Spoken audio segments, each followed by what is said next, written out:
Sri Chandrasekharendra Saraswati Vishwa Mahavidyalaya, deemed to be University, Kanchipuram, Tamil Nadu. Admission open.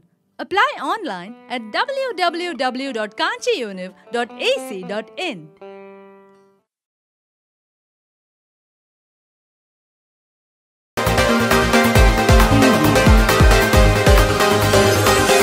ప్రవేశపెట్టి ప్రజల్లోకి తీసుకెళ్తామన్న మాటలు వాగ్దానాలు అయితే చెప్పి చేయటం లేదని ప్రజల్లో అయితే మాత్రం వ్యతిరేకత కనపడుతుందని చెప్పేసి పలువురు ప్రజానికి అంటున్నారు. అందులో భాగంగా మరి ప్రత్యేకమైనటువంటి వ్యవస్థ విద్యా వ్యవస్థ, ఈ విద్యా వ్యవస్థలో తల్లికి వందనం కార్యక్రమం అందరికీ అందటం లేదని, కొందరికి మాత్రమే జరిగిందని చెప్పేసి అయితే ప్రజలు ఎదురు చూస్తున్న పరిస్థితి కనపడుతూ ఉంది. దాని మీద మీరేమంటారు? చంద్రబాబు నాయుడు గారు 40 సంవత్సరాల రాజకీయ అనుభవం ఏ రోజు ఆమె అమలు పొందొచ్చన్నటువంటి నాయకుడు ఎవరన్నా ఉన్నారంటే ముఖ్యమంత్రి రాజశేఖర రెడ్డి లాంటి ఒక మంచి ముఖ్యమంత్రి. ఆయన ప్రవేశపెట్టిన విధానాలు ప్రతి పేద విద్యార్థి ఇంజనీరింగ్, డాక్టర్ చదువుకుని వాళ్ళ తల్లిదండ్రుల కళ్ళలో ఆనందం చూడాలి అనే ఒకే ఒక్క ఆయన యొక్క నినాదంతో చాలామంది పేద విద్యార్థులు, రిక్షా కార్మికుల కొడుకులు, భవన నిర్మాణ కార్మికుల కొడుకులు వారందరూ కూడా విదేశాల్లో ఉద్యోగాలు చేసుకుంటా ఇక్కడ సొంత ఇంటికల్లా నిరం చేసుకుని విద్యకు ప్రతి ఒక్కళ్ళు అర్హులే అని రాజశేఖర రెడ్డి గారు నిరూపించారు. దాన్ని యువ ముఖ్యమంత్రి జగన్మోహన్ రెడ్డి గారు దాన్ని కంటిన్యూ చేసి ప్రతి ఒక్కరికి, ప్రతి విద్యార్థికి కూడా అందరికీ తల్లికి వందనం అని ఏదైతే ఉన్నారో ఆ రోజున అమ్మఒడి అని ప్రతి ఒక్కరికి కూడా డబ్బులు వేయటం జరిగింది. ప్రతి ఇంట్లోనూ చదువుకి ఇబ్బంది లేకోకుండా కేజీ నుంచి పీజీ దాకా ప్రతి ఒక్కరికి ఆ చదువుకి డబ్బులు వేసిన ఘనత మా వైఎస్ఆర్ రాజశేఖర రెడ్డి గారిది. తర్వాత మా మాజీ ముఖ్యమంత్రి జగన్మోహన్ రెడ్డి గారిది. చంద్రబాబు నాయుడు గారు కూటమి ప్రభుత్వం వచ్చిన వెంటనే నేను సూపర్ 6 అమలు పరుస్తాను, విద్యకు పెద్దపీట వేస్తాను, ప్రతి ఒక్కరికి నేను ఇంట్లో 2 ఉంటే 2, 4 ఉంటే 4 అందరికీ అమ్మఒడి వేస్తానని ఆయన ఎలక్షన్లో హామీలు ఇచ్చారు. 2024-25 సంవత్సరం ముగిసిపోయింది. ఈ సంవత్సరంలో చాలా మంది పేద విద్యార్థులు తల్లిదండ్రులు ఎక్కడా కూడా వారికి కూలి ఫీజులు కట్టలేని పరిస్థితి, కట్టలేక సగంలో చదువులు ఆపించి వారిని కూలి పనులకు పంపించారు. ఇప్పుడు కొత్తగా ఈ సంవత్సరం వైఎస్ఆర్ కాంగ్రెస్ పార్టీ చేసిన ధర్నా ఫలితంగా ఆయన మొన్న అమ్మఒడి వేశారు.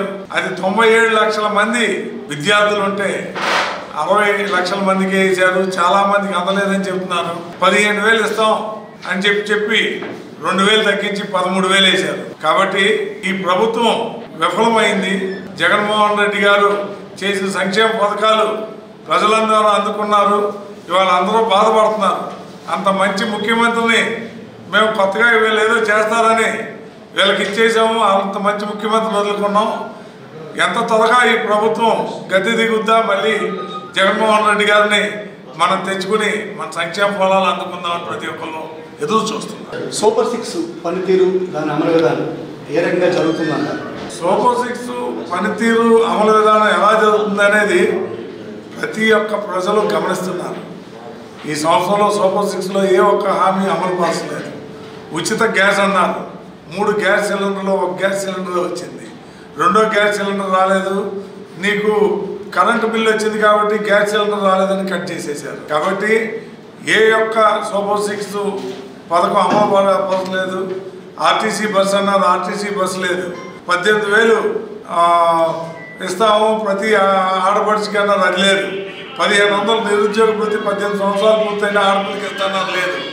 3,000 రూపాయలు ప్రతి నిరుద్యోగికి ప్రతి నెల ఇస్తాన్నారు. ఈ సంవత్సరం అయిపోయింది. 36,000 చెప్పిన ఇవ్వాలి. ఏ నిరుద్యోగికి ఆ డబ్బులు ఇవ్వలేదు. కాబట్టి ఎక్కడ ఏ విధమైన హామీ అమలు పరచట్లేదు. ఈ ప్రభుత్వం విఫలమైంది అని చెప్తానికి ఇది ఒక పెద్ద నిదర్శనం. ప్రజా సంక్షేమం పేరుతో గ్రామీణ స్థాయిలో నుంచి రాష్ట్ర స్థాయి వరకు జరుగుతున్న సంక్షేమ పథకాల అమలు విధానం ఏ రకంగా జరుగుతుందంటారు? ఇప్పుడైతే సూపర్ 6 విధానం అమలు పరచలేదో అక్కడే అందరికీ తెలుస్తుంది ఎక్కడ సంక్షేమ పథకాలు అమలు పరచట్లేదని. అలాగే ఈ అరాచకత్వం, రెడ్ బుక్ పాలన జరుగుతుంది తప్ప సంక్షేమ పథకం జరగట్లేదు. పోలీస్ వ్యవస్థని రెడ్ బుక్ పాలనకు ఉపయోగించుకోకుండా ప్రజల యొక్క శ్రేయస్సు కోరి అమలు పరిచేటట్టయితే ఈ యొక్క అఘాయిత్యాలు జరగవు, ఈ మానభంగాలు జరగవు. చివరిగా వైసీపీ నేతల అరెస్టులు, వేధింపులు, రెడ్ బుక్ పేరుతో అనేక రకాలైనటువంటి చర్యలు పాల్పడుతున్నటువంటి పరిస్థితులు జరుగుతున్నాయి. దాని మీద మీరేమో 2019 నుంచి 24 దాకా వైఎస్ఆర్ కాంగ్రెస్ ప్రభుత్వం ప్రజల్లో సంక్షేమ పథకాలు ఇచ్చి ప్రజలంతా సంక్షేమ పథకం గురించి మాట్లాడుకునేటట్టు చేశారు.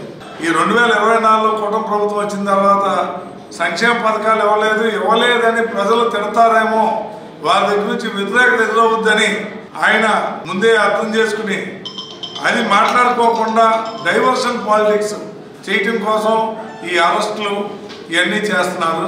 ఇవన్నీ కరెక్ట్ కాదని చెప్పి సుప్రీంకోర్టు మొట్టిగా వేసింది.